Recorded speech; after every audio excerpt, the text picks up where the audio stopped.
연약한 자를 세워 사용하시는 하나님이라는 말씀으로 말씀 전하겠습니다. 성경에 보면 성경에 많은 인물들이 나옵니다. 특정한 시대에 특정 상황에 하나님께서 사용하시는 인물들이 많이 있습니다. 우리가 이렇게 딱 성경을 보면 떠오르는 인물들 있죠. 아브라함이든지 그리고 모세든지 이사야든지 바울이든지 모든 그 성경에 나오는 인물들이 이렇게 떠올려집니다. 근데 아브라함도 그렇고 모세도 그렇고 또 뭐 바울도 그렇고 그 인물들은 처음에 그 인물들이 하나님이 쓰시기에 합당한 어떤 능력과 힘을 가지고 있기 때문에 어떤 탤런트를 가지고 있기 때문에 하나님께서 그들을 사용한 것이 아니다라는 겁니다. 어떤 누구도 하나님께서 사용하시거나 하나님의 일을 하기에 사실 감당할 수 없는 정말 연약한 인물들이었고 사람들이었습니다. 근데 하나님께서 그들을 사용하셨다라는 겁니다. 우리가 성경의 인물들을 볼 때 우리는 이런 착각을 하게 됩니다. 그 인물들은 대단한 믿음을 가졌고 대단한 어떤 능력이 있고 지식이 있기 때문에 하나님께서 그들을 사용하셨다. 그리고 그들은 너무나도 큰 믿음이 있었기 때문에 하나님을 정말 사랑했기 때문에 하나님이 그들을 사용하셨구나라는 착각을 한다는 겁니다. 근데 사실 그들 한 명 한 명을 보면 그들은 우리와 똑같은 평범한 사람이다라는 겁니다. 우리와 똑같은 평범한 사람들이다라는 겁니다. 사실 한번 보세요. 아브라함을 보면 아브라함이 대단한 믿음의 사람입니다. 근데 아브라함의 면면을 한번 보면 아브라함의 면면을 보면 그가 한 실수를 보면 우리와 똑같습니다. 그렇게 하나님이 정말 말씀으로 나타나시고 기적을 행하시고 역사하셔도 아브라함이 끝까지 믿지 못하는 것은 자기의 아내를 통해서 사라를 통해서 자녀를 주시겠다는 그 계속적인 하나님의 말씀을 끝까지 믿지 못했습니다. 그리고 그의 처음에는 그가 애굽에 내려갔을 때 자기의 목숨을 보존하기 위해서 자기 와이프를 그 애굽 왕에게 판 거 아시죠? 팔아먹었습니다. 지금 보면은 자기 와이프도 건사하지 못하는 아주 소심하고 나약한 인물이 바로 아브라함이다라는 겁니다. 그러니까 아브라함이 그렇게 대단한 믿음을 가지고 있는 사람이 아니었습니다. 모세가 그렇습니다. 모세는 애굽의 왕자였고 뭐 대단한 지식을 가졌지만 그가 하나님의 일을 감당할 만한 그릇이 못 됐습니다. 그냥 자기가 하고 싶은 대로 하나님의 뜻과 상관없이 자기가 하고 싶은 대로 자기의 템퍼를 컨트롤하지 못하고 자기의 욕망대로 일을 하다가 일을 그르친 사람이 바로 모세였습니다. 그래서 하나님께서 그에게 40년 동안이라는 그 수련하는 기간을 주셨다라는 겁니다. 그러니까 한 사람 한 사람 사실 우리가 생각할 때 대단한 믿음의 사람이라고 하는 사람들은 사실 그런 처음부터 능력이 있었던 것이 아니라 하나님이 그들을 사용하시면서 그들이 그렇게 변해갔다라는 겁니다. 오늘 우리가 읽었던 예레미야도 역시 마찬가지입니다. 예레미야도 역시 아주 연약한 사람이었습니다. 근데 그를 하나님께서 사용하기 시작하셨다라는 겁니다. 그러니까 오늘 우리가 이 시간 다시 한번 생각할 건 하나님이 사용하는 사람은 아주 대단한 믿음이 있거나 능력이 있거나 지식이 있거나 뭐 그런 탤런트가 있거나가 아니라 아무리 부족하고 연약해도 하나님께서 사용하시고자 붙잡으시면 하나님은 그 인물, 그 성도, 그 자녀를 통해서 놀라운 일을 하실 수 있다는 겁니다. 우리도 그런 하나님의 붙잡힌 바 되면 그와 같이 하나님이 우리를 통해서 사용하실 수 있다라는 믿음을 갖기만 하면 된다라는 사실입니다. 오늘 말씀에 예레미야가 나옵니다. 이 예레미야는 오늘 본문에 보면 사실 아나돗이라는 출신의 제사장이었습니다. 사실 그 예레미야를 하나님이 선지자로 세우셨을 때 사실 예레미야는 굉장히 몇 가지 굉장히 딜레마가 있었습니다. 한 3가지 정도의 딜레마로 설명할 수 있는데, 첫 번째는 예레미야는 자기 자신이 굉장히 연약하다는 것과 자기의 가문에 여러 가지 문제가 있다는 사실을 예레미야는 알고 있었습니다. 그 자기 자신의 연약함을 드러내는 성경 말씀이 예레미야서 1장 6절의 말씀입니다. 자, 그 다음 한번 보여주시겠어요? 예레미야서 1장 6절의 말씀을 보면, 자, 이렇게 말씀하고 있습니다. 슬프도소이다 주 여호와여 보소서 나는 아이라 말할 줄을 알지 못한 아이다 라고 말씀하고 있다는 겁니다. 자, 예레미야서 1장 6절에 보면 예레미야가 나는 아이와 같다라고 말씀하고 있습니다. 여기서 이 아이라는 이야기는 헬라어로 나르라는 얘기입니다. 히브리어로 나르라고 하는데, 이 단어는 단순히 육체적인 어림뿐만 아니라 지금 자기가 하나님께서 맡긴 그 사역을 감당하는 데 있어서 너무나도 경험도 부족하고 모든 것이 부족한 존재라는 사실을 표현하는 것이 내가 아이다, 저는 아이와 같습니다라고 고백하고 있다라는 겁니다.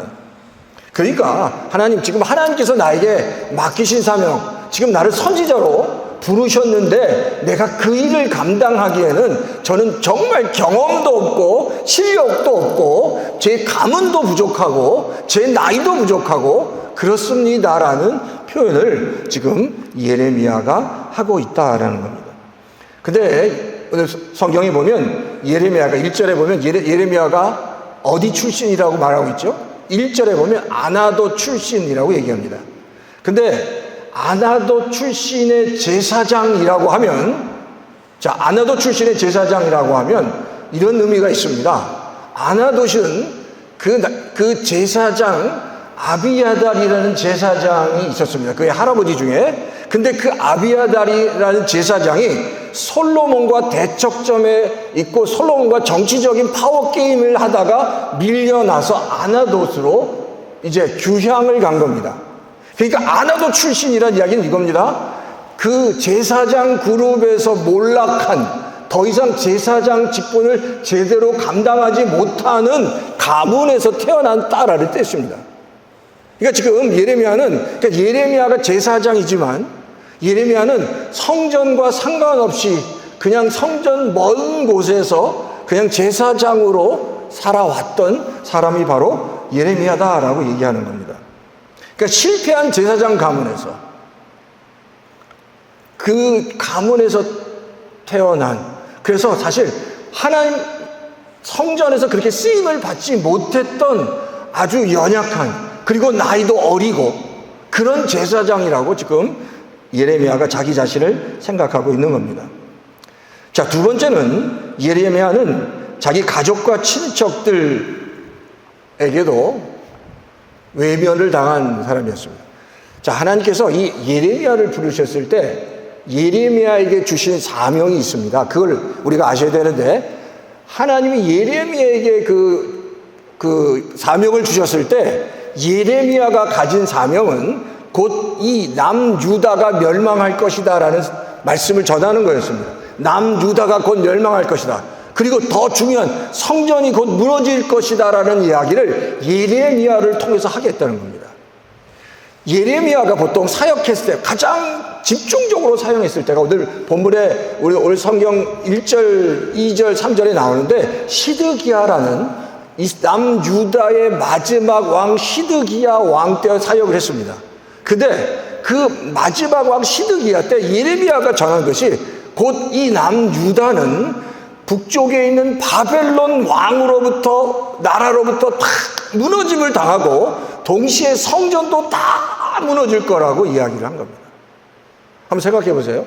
멀쩡하게 나라가 있는데, 멀쩡하게 왕이 있는데, 멀쩡하게 다 성전이 세워져 있는데 갑자기 소위 제사장으로 취급도 받지 못하는, 그리고 갓 20대 30대가 되는 아주 젊은 제사장이 말도 안 되게 갑자기 나라가 망한다고 얘기하고, 그것도 이스라엘 백성들이 가장 두려워하고 가장 싫어하는 바벨론이라는 나라에게 멸망한다고 그러고, 나라만 멸망하는 게 아니라 성전도 다 무너진다고 하고, 그래서 성전이 다 무너져서 다 회파돼서 돌 하나 위에 돌 하나 얹을 수 없을 정도로 완전히 무너진다고 만약에 예레미야가 계속해서 얘기한다면, 만약에 우리가 그런 시대에 살고 있다면 그 예레미야를 어떻게 보겠습니까? 무슨 이건 바벨론 스파이냐, 무슨 매국노냐, 이제 이렇게 예레미야를 모든 이스라엘 백성들이 볼 수밖에 없었다는 거예요. 근데 하나님께서 예레미야에게 계속 말씀하시는 거예요. 이 나라가 멸망할 것이다, 그리고 성전이 무너질 것이다 라고 너는 이 메시지를 계속해서 말하라고 얘기합니다. 그러니까 가족들이 그 예레미야를 외면할 정도가 아니라 아나돗에 있었던 그 예레미야의 가족들이 그를 죽이려고까지 했다는 거예요. 충분히 이해가 되는 거죠. 근데 오늘 지금 예레미야서 11장 21절에 보면 이렇게 말합니다. 여호와께서 이와 같이 말씀하셨습니다. 보라, 아나돗 사람들이 내 생명을 빼앗으려고 이르기를 너는 여호와의 이름으로 예언하지 말라, 두렵건대 우리 손에 죽을까 합니다. 그러니까 가족들이, 고향 사람들이 예레미야를 죽이려고 했다는 거예요. 세 번째는 예레미야가 그런 메시지를 계속 던졌을 때 그 당시에 있었던 그 남유다의 지도자들, 왕과 왕족들과 제사장들이 그를 극심하게 반대하고 그에게 엄청난 핍박을 줬습니다. 당연히 그렇죠. 왕이 살아있는데 아직 성전이 멀쩡하게 있는데 어디 잘 듣지도 못한 한 시골 청년, 자기가 제사장이라고 하는 시골 청년이 나타나서 남유다 이 나라가 무너질 거다, 성전이 다 무너질 거다라고 계속해서 얘기한다면 그 사람들이 귀에 듣기 좋겠냐는 거죠. 지금 그런 상황입니다. 그러니까 근데 하나님은 예레미야에게 곧 바벨론이라는 나라를 통해서 남유다가 무너질 것이다 라는 메시지를 전하라고 얘기합니다. 그러니까 그 제사장이나 왕들이 그를 몽둥이로 때리거나 무릉둥이에 가두거나 왕궁의 안에 있는 감옥에, 그를 깊은 감옥에 가두어서 그가 너무나도 그 감옥 속에서 그 고통 가운데 있었을 수밖에 없었다라는 사실. 그러니까 근데 하나님은 계속해서 그 메시지를 전하라고 얘기해요. 근데 하나님 말씀대로 남유다는 무너졌습니다. 성전도 다 무너졌습니다. 결국은 다 무너졌습니다. 근데 그 직전까지 남유다 왕이나 거짓 선지자, 거짓 예언자들은 예레미야 이야기가 다 거짓되고 잘못됐다라고 이야기를 하는 거예요. 근데 사람들이 믿지 않은 겁니다. 지금 오늘 바로 예레미야의 그 상황이 오늘 이와 같았다라는 겁니다. 우리가 신앙생활을 하면서 우리의 이야기가 이렇게 믿어지지 않을 때, 그리고 정말 나 혼자 이렇게 고립되어 있을 때, 사회에서 고립되고 가족 가운데 고립되어 있을 때, 근데 나는 내가 생각하는 것이 분명히 하나님께서 하시는 일인데 정말 이렇게 큰 극심한 어려움 가운데 있을 때 그 성도는 심한 디프레션에 빠질 수밖에 없습니다. 근데 놀라운 건 하나님께서 그 어려운 예레미야의 상황을 아시고 그를 다시 온전케 하시고 말씀의 선지자로 세우는 과정을 오늘 본문을 통해서 말씀하고 있다. 그 이야기를 잠깐 우리가 살펴보고 같이 은혜를 좀 나누려고 합니다. 사실 이렇게 디프레션에 빠져 있고 정말 모든 사람들이 예레미야를 대척점에서 그를 핍박하고 그를 정말 공궁에 빠지게 했을 때 하나님은 예레미야를 통해서 아주 중요한 믿음의 확신을 주십니다. 그 다음 한번 넘겨주시겠어요? 그 다음에 보면, 하나님께서 예레미야를 통해서 어떻게 사용하셨나? 예레미야는 하나님의 부르심에 대한 확신을 갖게 됐습니다. 예레미야서 1장 5절에 같이 한번 읽어볼까요? 다 같이 시작. 내가 너를 복중에 짓기 전에 너를 알았고 내가 태어나기 전에 너를 성별하였고 너를 여러 나라의 선지자로 세웠노라. 지금 이 이야기는 하나님께서 예레미야에게 하시는 말씀. 지금 예레미야가 하나님, 제가 이 일을 감당할 수 있습니까? 제가 정말 경험도 부족하고 그리고 제가 전하는 이야기를 아무도 믿지 않습니다. 우리 가족도 믿지 않고 정말 지도자들도 믿지 않고 심지어 제사장들도 믿지 않습니다. 고민 가운데 있을 때 하나님이 예레미야에게 하시는 말씀입니다. 내가 너를 복중에 너를 짓기 전에 내가 너를 알았다. 너가 태어나기 전에 내가 너를 성별했다라고 말씀하고 있는 겁니다. 그러니까 하나님께서 예레미야에게 주신 이 사명, 이 일을 감당하려고 주신 이 사명은 예레미야가 엄마의 뱃속에 복중에 있기 전부터 하나님께서 계획하시고 예비하셨다라는 겁니다. 이사야서 49장 1절에도 하나님께서 이사야를 부를 때 이렇게 말씀하십니다. 여호와께서 태어나서부터 나를 부르셨고 태에서부터 나를 부르셨고 내 어머니의 복중에서부터 내 이름을 기억하셨다라고 말씀합니다. 자, 그러니까 이사야서 49장 1절의 말씀에도 태에서부터 나를 부르셨다라고 말씀하시면서 하나님께서 그 이사야 선지자를 통해서 하실 일들을 미리 준비하셨다는 거예요.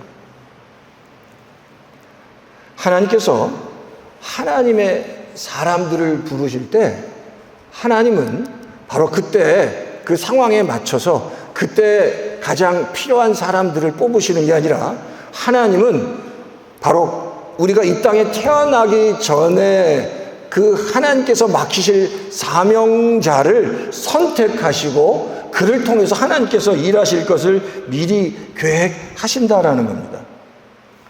사실 그러니까 이 이야기는 사명뿐만 아니라 하나님은 하나님의 백성 한 사람 한 사람을 선택할 때도 그리고 하나님 백성 한 사람 한 사람에게 구원을 통해서 자녀가 되게 하실 때도 하나님은 우리가 이 땅에 오기 전에 우리가 그 어머니의 복중에 있기 전에 한 사람 한 사람을 선택하시고 그 한 사람 한 사람이 하나님의 자녀가 되도록 하나님께서 계획하시고 준비하셨다라는 겁니다. 그러니까 하나님이 주시는 이런 사명이나 이 소명뿐만 아니라 하나님의 백성을 자녀를 삼는 그 모든 과정도 우리가 다 이해할 수 없지만 하나님은 우리가 이 땅에 태어나기 전에 한 사람 한 사람에 대한 하나님의 계획과 하나님의 섭리를 갖고 계시다라는 사실입니다. 그래서 에베소서 1장 4절에서 5절에 성경은 이렇게 얘기합니다. 곧 창세전에 그리스도 안에서 우리를 택하사 그 기쁘신 뜻대로 우리를 예정하사 예수 그리스도로 말미암아 자기의 아들들이 되게 하셨다. 창세전부터 우리 한 사람 한 사람을 그리스도 안에서 하나님의 자녀로 삼으셨다라고 말씀하는 겁니다. 그러니까 우리가 이 땅을 살아가면서 우리 성도님들이 지금 신앙생활하는 것, 오늘 임마누엘 한인 장로회가 나와서 같이 예배드리고 하나님 앞에 나가는 이 모든 것들, 하나님을 알아가는 이 모든 것들이 하나님의 섭리와 계획 가운데 있다는 사실을 우리가 믿어야 되고 알아야 됩니다. 그리고 그 믿음으로 우리가 하나님께 나와 늘 예배드리고 하나님께 기도하며 나가야 된다는 사실입니다. 두 번째는 하나님은 말씀을 우리 입에 두셨다라는 겁니다. 예레미야 선지자를 보면 예레미야가 자기가 난 아이입니다, 어립니다라고 이야기합니다. 근데 하나님께서 난 아무것도 할 수 없는 어린아이입니다라고 얘기했을 때 하나님께서 예레미야에게 이렇게 하십니다. 여호와께서 그의 손을 내밀어 내 입에 대시며 이르시되 보라 내가 내 말을 내 입에 두었다라고. 그러니까 예레미야가 나는 아무것도 할 수 없습니다라고 얘기할 때 지금 하나님께서 예레미야에게 하시는 말씀이 바로 이겁니다. 내가 내 말을 너에게 두었으니 너는 그 내 말을 전하기만 하면 된다라고 말씀하시는 겁니다. 내 말을 전하기만 하라고 말씀하는 거예요. 그래서 사실 우리가 하나님의 일을 할 때 하나님 나도 이거 부족하고 저거 부족합니다. 근데 그냥 하나님께서 주시는 말씀에 순종해서 그것을 선포할 때 하나님은 순종하고 선포하는 그 성도를 통해서 놀랍게 역사하신다라는 겁니다. 예레미야서 23장 29절의 말씀에 보면 23장 29절의 말씀에 보면 여호와의 말씀은 불같지 아니하냐 바위를 쳐서 부서뜨리는 망치 같지 아니하냐라고 말씀하십니다. 그러니까 하나님의 말씀은 불 같고 망치 같은데 사실 우리는 그 말씀을 불 같은 망치 같은 말씀을 정말 순종함으로 전할 때 하나님께서 그 일을 하시겠다라는 겁니다. 그러니까 예레미야는 자기가 그래. 처음부터 나는 정말 연약한 사람이고 부족한 사람이지만 하나님께서 그에게 말씀을 주시고 그에게 그를 통해서 하나님께서 사용하실 때 그 예레미야를 통해서 귀하고 놀라운 일들을 행하셨다라는 겁니다. 자, 세 번째, 하나님은 예레미야와 함께 하시겠다고 말씀하는 겁니다. 예레미야서 1장 8절에 보면 너는 그들을 두려워하지 말라 내가 너와 함께 하여 너를 구원하리라고 해요. 사실 예레미야는 그 이스라엘 백성들에게 왕과 그리고 제사장들에게 하나님께서 주시는 그 메시지를 전하는 것이 너무나도 힘들었습니다. 근데 그 마음을 하나님께서 아시고 말씀하시는 겁니다. 두려워하지 말고 내가 너와 함께 하고 있다는 사실을 믿어라고 말씀하시는 거예요. 내가 너와 함께 너를 구원하고 내가 너를 통해서 일하겠다고 말씀하시는 거예요. 우리가 이 땅을 살아가는 성도에게 가장 중요한 게 하나님이 나와 함께 하신다는 믿음입니다. 내가 아무리 힘들고 어려운 상황 속에서도 하나님이 나와 함께 하신다는 믿음을 갖고 있을 때 하나님께서 그 성도를 통해서 놀랍게 역사하신다는 겁니다. 자, 네 번째는 하나님은 이 모든 과정을 통해서 결국 하나님의 백성을 견고하게 세우신다는 겁니다. 자, 예레미야서 1장 18절에서 19절 한번 다 같이 한번 읽어볼까요? 시작. 보라, 내가 오늘 너를 견고한 성읍, 쇠기둥, 놋성벽이 되게 하였으니 그들이 너를 치나 너를 이기지 못하리라. 아멘. 이게 예레미야에게 하나님께서 주신 말씀입니다. 마지막으로 내가 너를 어떻게 해요? 기둥, 쇠 기둥, 놋성벽 이렇게 만드시겠다는 겁니다. 네가 지금 난 어린 아이와 같습니다라고 고백하지만 나는 아무것도 할 수 없습니다라고 고백하지만 결국 내가 너를 통해서 견고한 성읍과 쇠 기둥과 놋성벽처럼 정말 강건하게 하나님의 일을 감당하도록 하겠다라고 말씀하시는 거예요.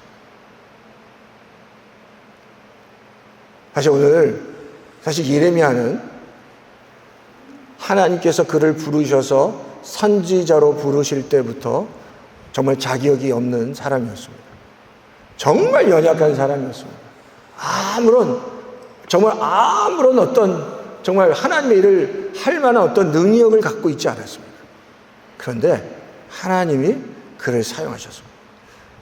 바로 이 예레미야가 있었던 그 이스라엘 역사는 이스라엘 역사상 최고의 격변의 시대였습니다.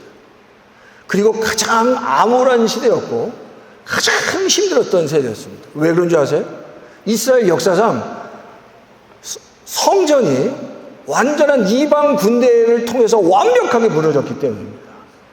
그 가장 힘든 역사적 상황 속에서 결국 예레미야가 하나님의 일을 감당합니다. 근데 하나님께서 아주 연약한 예레미야를 통해서 정말 놀라운 일들을 행하셨다는 겁니다.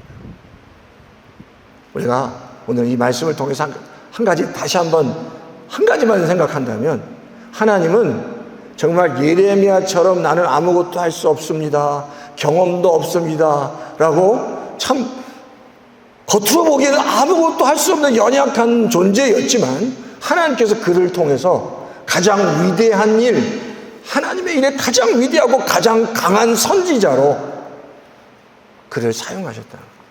제가 바라기는 우리 임마누엘 한인 장로교회 성도 한 사람 한 사람, 그렇죠, 저도 마찬가지고 다 부족합니다. 연약합니다. 야, 뭘 할 수 있을까? 믿음도 없는 것 같습니다.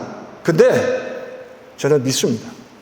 우리 임마누엘 한인 장로교회가 하나님 한 분 한 분을 하나님께서 붙잡기 시작하시고 은혜를 주시고 믿음을 주시면 하나님께서 우리 성도님을 통해서 놀라운 일들을 하실 겁니다. 예레미야처럼, 모세처럼, 그렇죠? 그렇게 이름을 막 날리진 않지만 하나님께서 하시고자 하는 놀랍고 귀한 일들을 우리 성도님 한 분 한 분을 통해서 하실 줄 믿습니다. 바로 그 일들이 일어날 줄 믿습니다. 그러니까 우리가 믿음을 가지고 가면 되는 거예요. 한 발자국씩 한 발자국씩 같이 가는 겁니다. 자, 말씀을 이제 정리하겠습니다. 하나님은 그 백성들 그리고 그 하나님의 자녀들을 부르시고 그 부르심에 대한 확신을 갖게 하십니다. 우리 성도님 한 분 한 분을 하나님께서 분명히 부르신 줄 믿습니다. 그리고 하나님은 하나님의 사역을 감당하기 위해서 말씀을 주십니다. 그러니까 하나님이 나에게 주시는 말씀이 무엇인지 우리가 붙잡아야 합니다. 그리고 말씀을 붙잡고 나갈 때 하나님께서 나와 함께 하신다는 그 약속의 말씀 붙잡고 우리가 다시 한번 승리할 수 있어야 됩니다. 그리고 반드시 하나님께서 하나님의 말씀을 붙잡고 하나님의 약속을 붙잡고 나가는 성도를 반드시 그 뿌리가 깊어지고 견고하게 세우실 줄 믿습니다. 이런 놀라운 일들이 우리 임마누엘 한인 장로교회 모든 성도들 가운데 있기를 주의 이름으로 축원합니다.